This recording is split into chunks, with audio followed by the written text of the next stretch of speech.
Doctor बाबा साहब अंबेडकर महाराष्ट्र में कालाराम मंदिर का सत्याग्रह करते हैं। बाबा साहब को मंदिर नहीं जाना है, लेकिन इस देश के लोगों के दिमागों में ये भगवानों को भरा गया है, यहां से कैसे निकाले। इसलिए बाबा साहब सबको इकट्ठा करते हैं। चलो आप लोग खुद को हिंदू समझते हो तो चलो मंदिर में चलते हैं। अगर हम हिंदू हैं और वो भी हिंदू है तो हमको मंदिर में आने देगा। बाबा साहब ने सबको इकट्ठा किया। उस कालाराम मंदिर के बाहर सब लोग इकट्ठा हुए और जैसे ही मंदिर में जाने की बारी आई, सारे मंदिर के दरवाजे बंद कर लिए गए और मंदिर के अंदरों से बाबा साहब के ऊपर पथराव हुआ। उन ब्राह्मणों ने, पंडितों ने बाबा साहब अंबेडकर जी का खून करने की, मार डालने की साजिश वहां पर की। सभी समाज के लोगों ने बाबा साहब को घेरा और बाबा साहब अंबेडकर जी की जान बचाई। बाबा साहब के सर पर पत्थर लगा, सर लहू से, बाबा साहब अंबेडकर जी के सर से लहू बहने लगा। तब बाबा साहब ने वहीं पर इकट्ठा हुए लोगों को कहा कि देखो देखो, हम लोग खुद को हिंदू समझते हैं, वो भी हिंदू है। एक कुत्ता मंदिर में जा सकता है, लेकिन हम इंसान होकर मंदिर में नहीं जा सकते।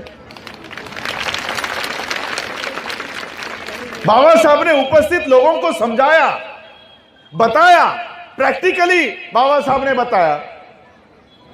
1930 में हम लोग मंदिर जाने के लिए लहू लोहान हो रहे थे, पत्थर खा रहे थे, तब तो कोई हमको मंदिर में नहीं ले रहा था। ले रहा था क्या?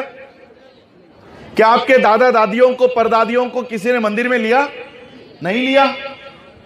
लेकिन आज आपको लेते हैं ना। कोई बोलता है कि नहीं मंदिर में नहीं आओ? बोलता है कोई? लेता है ना। उल्टा अपना भगवान भी दे देते, लेके जाओ। ये क्यों करते हैं पता है? 1930 में जब हम लोग मंदिर में आने के लिए संघर्ष कर रहे थे, पत्थर खा रहे थे, सर फुड़वा रहे थे, तब हमको कोई मंदिर में नहीं ले रहा था। लेकिन जैसे ही बाबा साहब बुद्ध के शरण में चले गए, बाबा साहब अंबेडकर जैसे ही बुद्ध के शरण में गए, मंदिर में बैठे हुए ये भगवान अपने अपने जगह से उठकर खड़े हुए। मंदिर में बैठे हुए सारे भगवान उठकर खड़े हुए। जो भगवान अपनी, हमारी छाया को अपने ऊपर लेने के लिए तैयार नहीं था, आज वही भगवान हमारे किचन में क्यों घुसता है? क्यों पॉकेट में आ गया?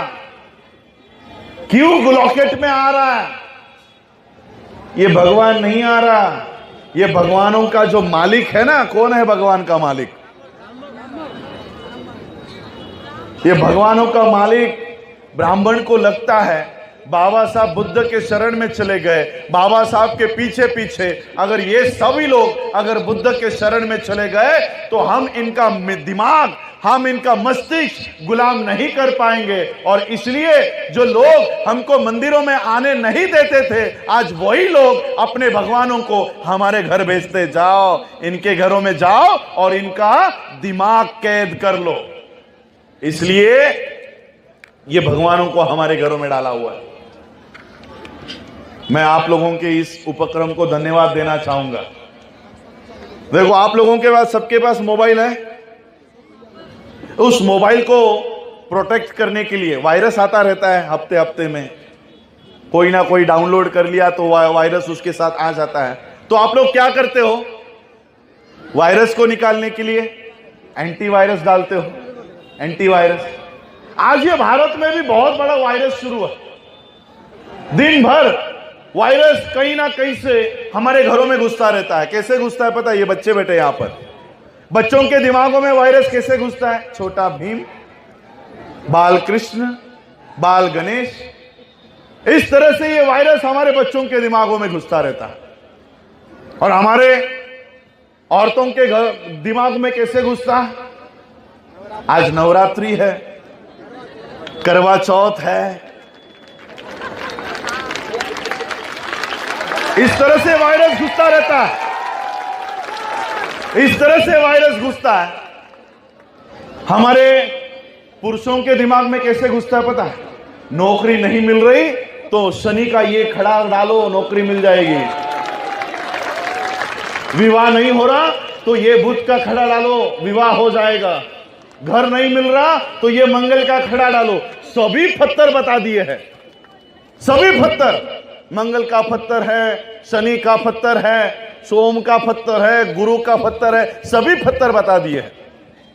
सभी स्टोन हमारे गले में, उंगलियों में अलग अलग स्टोन ये लोग रोज एडवर्टाइज कर करके बताते रहते हैं। मैं कभी कभी सोचता हूं, सभी स्टोन बता दिए, अब एक ही किडनी स्टोन बचा है, वो भी बता दो, उसको भी माला बना के गले में डलवा लो। देखो, जैसे ही हमारे हक और अधिकार की बात आती है, मंडल कमीशन की बात आती है, अचानक गणपति दूध पीना शुरू कर देता है। अब ईवीएम का घोटाला हो रहा है, क्यों दूध नहीं पीता तुम्हारा गणपति? हमारे हक और अधिकार की बात आती है तो सबको भगवानों के पीछे लगा दिया जाता है। और इसलिए बाबा साहब को पता था, इसलिए बाबा साहब ने एक एंटीवायरस बनाया हुआ है। जैसे आप अपने मोबाइल को बचाने के लिए एंटीवायरस डाउनलोड करते हो, वैसे ही इस वायरस, जो वायरस टीवी के माध्यम से, न्यूज़पेपर के माध्यम से, आपके स्कूलों के माध्यम से, आपके बच्चे जा रहे स्कूल में, जाते उसको खड़ा करते हैं और क्या बोलने को कहते हैं? गुरु ब्रह्मा, गुरु विष्णु, गुरु देवो महेश्वरा। उसको बाबा साहब की बातें नहीं मालूम, उसको बुद्ध की बातें नहीं मालूम, लेकिन गायत्री मंत्र पढ़ाया जा रहा है, ये स्कूलों में से हो रहा। और इसलिए एक एंटीवायरस बाबा साहब ने दिया है, वो मैं अपने स्पीच के आखिरी में आपको दूंगा। इस एंटीवायरस को 22 प्रतिज्ञा के नाम से बाबा साहब ने बताया है। ये 22 प्रतिज्ञा है जो हम लोगों को इस एंटीवायरस से